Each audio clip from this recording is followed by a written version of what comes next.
ଗୋଟିଏ କଥା ଜାଣିଛନ୍ତି ଆଜ୍ଞା, ଏଠି ମଣିଷ ଯେତେବେଳେ କିଛି ବି ସ୍ୱପ୍ନ ଦେଖେ ତାକୁ ସିଏ ଚେଷ୍ଟା କରେ ମାନେ ପୂରଣ କରିବା ପାଇଁ।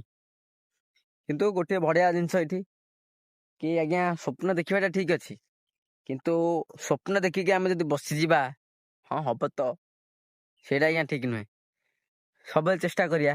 କାହିଁକିନା ଗୋଟିଏ କଥା କହିବି ଆପଣମାନଙ୍କୁ, ଯେତେବେଳେ ମୁଁ ପ୍ରଥମ ବ୍ଲଗିଂ ଆରମ୍ଭ କରିଥିଲି, ଆସିକି ପାଖାପାଖି ବର୍ଷେ ହେଇଗଲା, ତ ସେତେବେଳେ ଲୋକ ହସୁଥିଲେ, ଆଜି ବି ଲୋକ ହସୁଛନ୍ତି। କିନ୍ତୁ ମୋର ନିଜର କନଫିଡେନ୍ସ ଆଉ ମୋର ନିଜର ମନର କଥା କି ମୁଁ ଯେଉଁଟା ଆରମ୍ଭ କରିଛି ସେଇଟା ମୁଁ କେବେ ବନ୍ଦ କରିବିନି, କିଛି ବି ପରିସ୍ଥିତି ଆସୁ।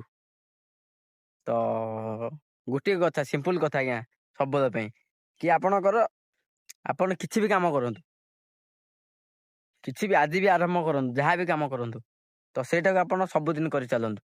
ଦେଖିବେ ପହଞ୍ଚିବା ବା ନ ପହଞ୍ଚିବା ସେଇଟା ତ ଅଲଗା କଥା, କିନ୍ତୁ ଚେଷ୍ଟା କରିବାଟା ଆଜ୍ଞା ଜୀବନରେ ପ୍ରଥମ ଜିନିଷ। ତ ନିହାତି ଭାବରେ ଆପଣ ଚେଷ୍ଟା କରନ୍ତୁ ବା ଆଗକୁ ଚାଲନ୍ତୁ, ଧୈର୍ଯ୍ୟ ଧରନ୍ତୁ, ଦିନେ ନା ଦିନେ ନିଶ୍ଚିନ୍ତ ଆପଣ ସଫଳ ପାଇବେ। ବୁଝିଲେ ତ?